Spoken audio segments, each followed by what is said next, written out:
So I thought I'd come over here and get some dandelions. As you can see, there's quite a few.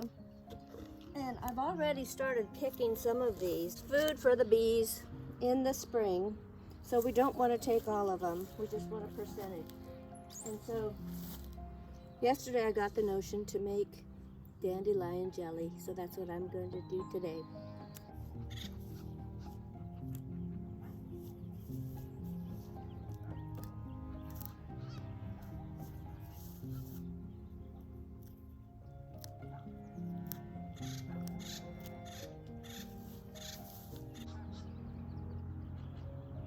If I hadn't come out here, I may not have noticed these beautiful lilacs that are blooming. And also, I don't know what this other plant is. Maybe you do. But wouldn't that be pretty in a floral arrangement? We'll just have to see what we can do with all these gorgeous blooms. These smell so beautiful. Lilacs. And look at these. I want to show you a close-up. They're just amazing. The color is beautiful. And this branch was already breaking off, but I'm gonna go see if I can get some more. While I'm out here, I wanted to show you, these are wild onions growing here. They smell like garlic, and they're used a lot in Europe, and you find them in the European markets to use in your culinary. I have an idea that they might taste wonderful in some lemon butter spaghetti chopped up. I believe you can even eat the flowers.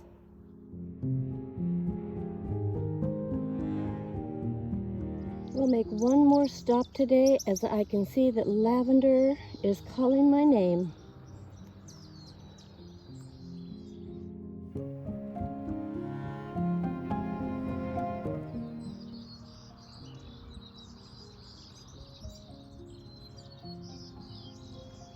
Meanwhile, the trees are in bloom. Sky is pretty much clear today, and spring is in the air. I can smell the fragrant blossoms and the cedar.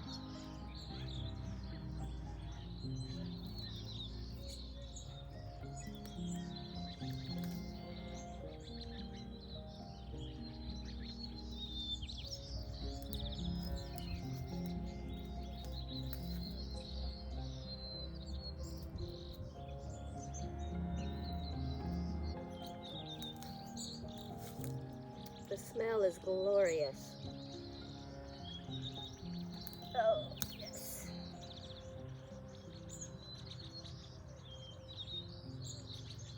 And again, we're going to leave some for the bees. We don't want to take it all. Beautiful lavender.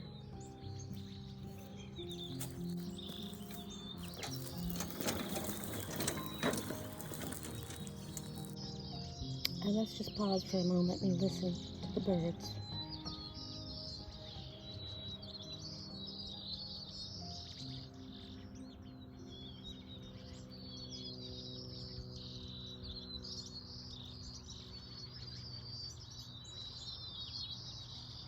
Okay, so I've got a few things set up here.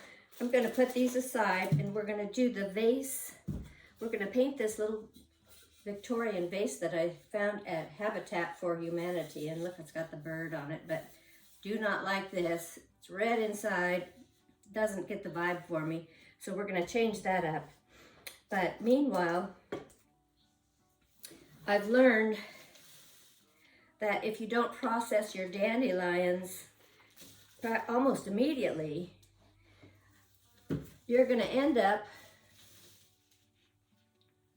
with this. Ask me how I know.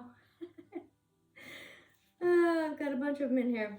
But luckily I got some of these in here processed and put them in an oil infusion, and those will be ready in about 6 weeks.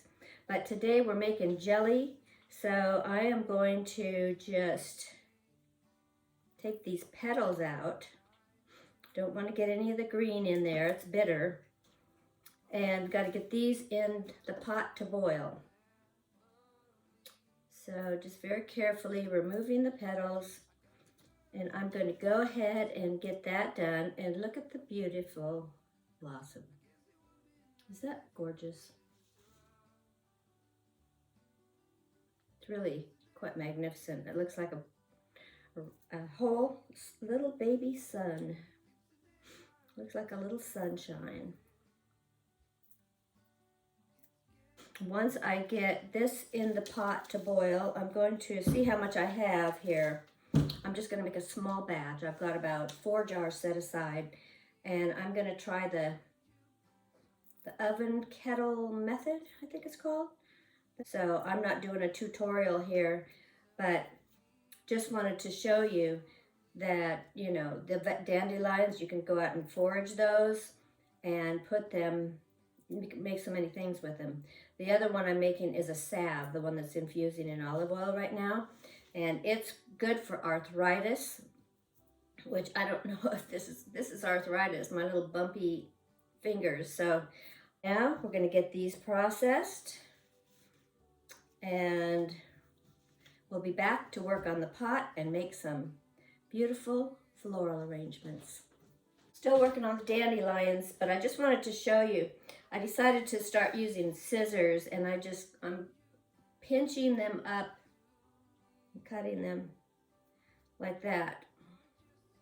But I don't want to lose that middle piece. That middle heart is so rich and colorful.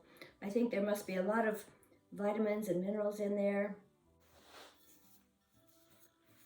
I got about a cup in here, a little bit more, about 1.5 cups. That's what they look like. Look, they look like they're almost alive in there. They are alive. They're moving around. So I'm going to get this into some water, and I'm adjusting a recipe, so I'll be listing my recipe in the comments. I thought I would do this pot as well, so I'm going to do 2 pots. I'm going to make over these 2 pots, and then we're going to make our arrangements in those. So I've got a little yogurt or fruit cup.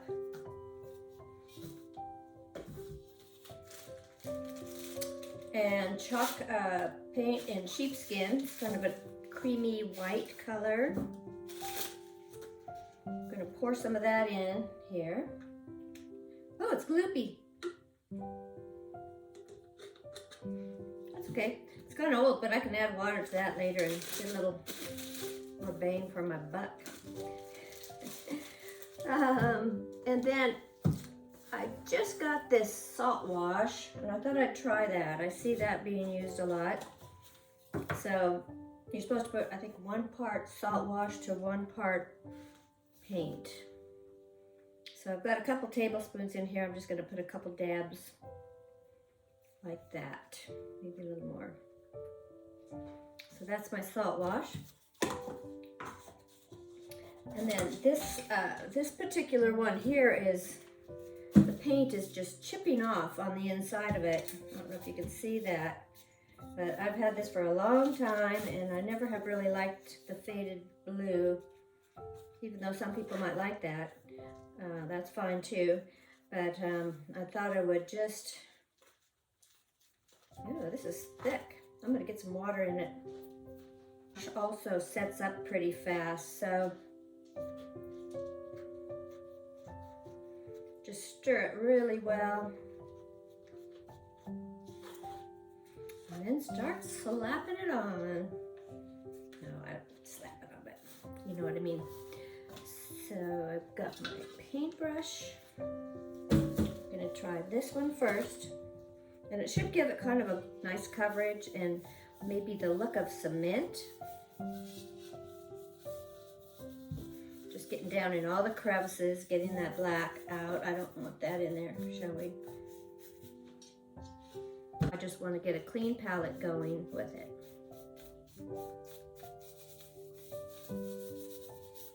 And I bought this for $5 at the Restore. I think I mentioned that.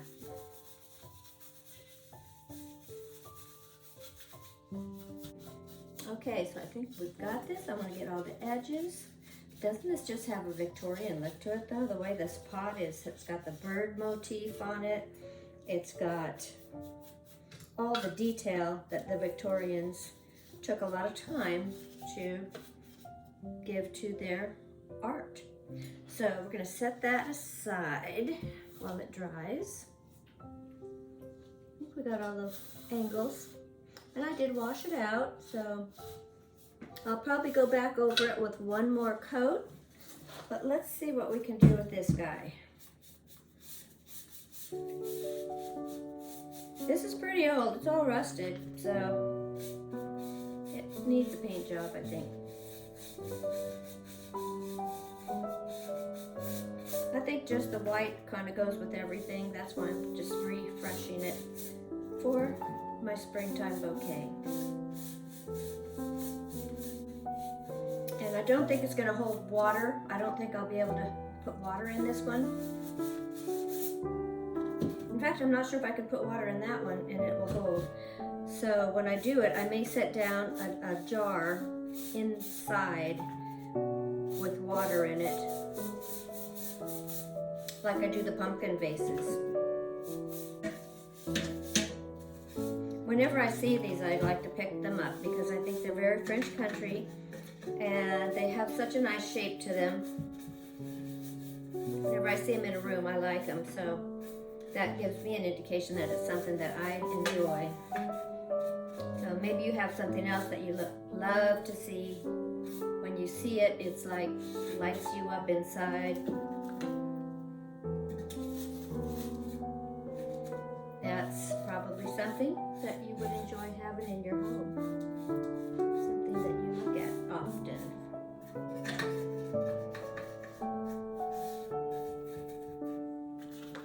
This salt wash does dry fast, but it gives a nice kind of rustic coating to whatever it is you're doing. I'll probably give this a second coat also, so we're going to set that aside. I'm not going to do the inside.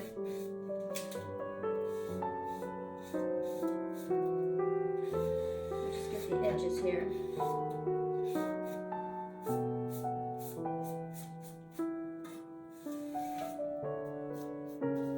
I was reluctant to buy the salt wash at first because it's I think it's very pricey for what you get. And I think some people have tried making a fake one like they did with the chalk paint by adding baking soda.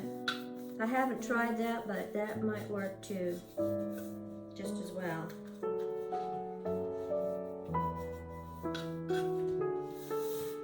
But I want a little bit more of a rough finish on this. So the salt wash is going to do the job. And there I have two nice brand new pots for spring. There's one. Like I said, I might come back and do some more on that. And this one, not quite dry.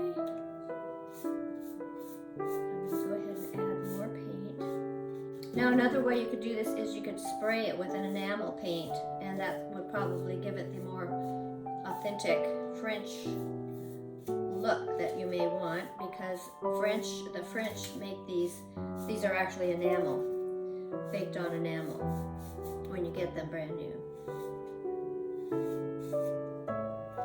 But for this purpose, we're just trying the salt wash out. Let's see how it works.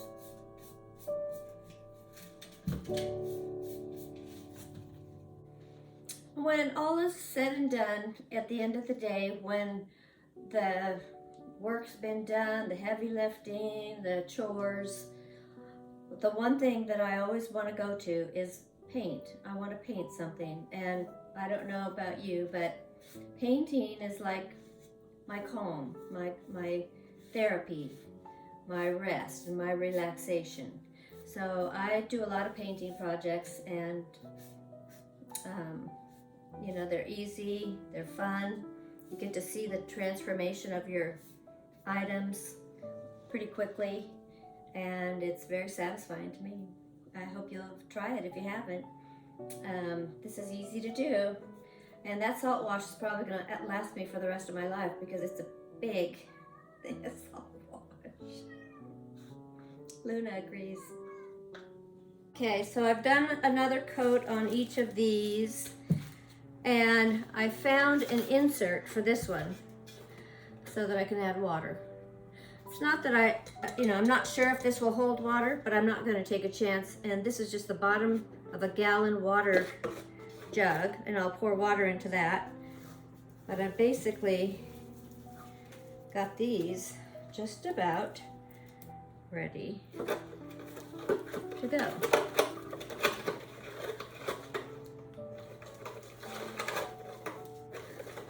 And I think this vase was just made for this bouquet.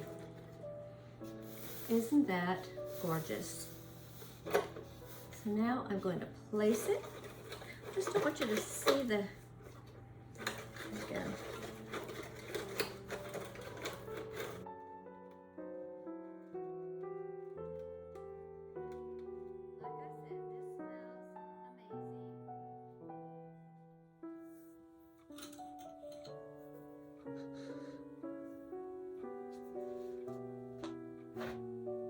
So beautiful. I thought I would take this huge marker, and I've kind of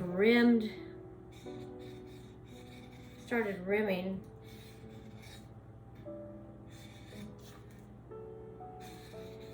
the edges. I just run this along the edge.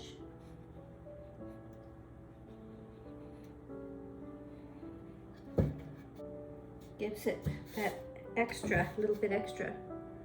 Let's see if I can get this. But I like that black outline. So now we're going to outfit this. Now I'm not going to put these in water, they're just going in as is. So we'll just clip off some of these bottom ones so that we can get this in a little deeper, but we want it to be nice and tall, as tall as we possibly can get it to be, so it has that high-end look. And these will just last as long as they'll last. We're not going to have any high expectations of how long they're supposed to last or anything. They do make a gorgeous vase. Now, where can I put this? Look at that. So pretty. That's our beautiful French vase. Now let's see if we can place it. Well, with just a few simple changes, we have a beautiful corner.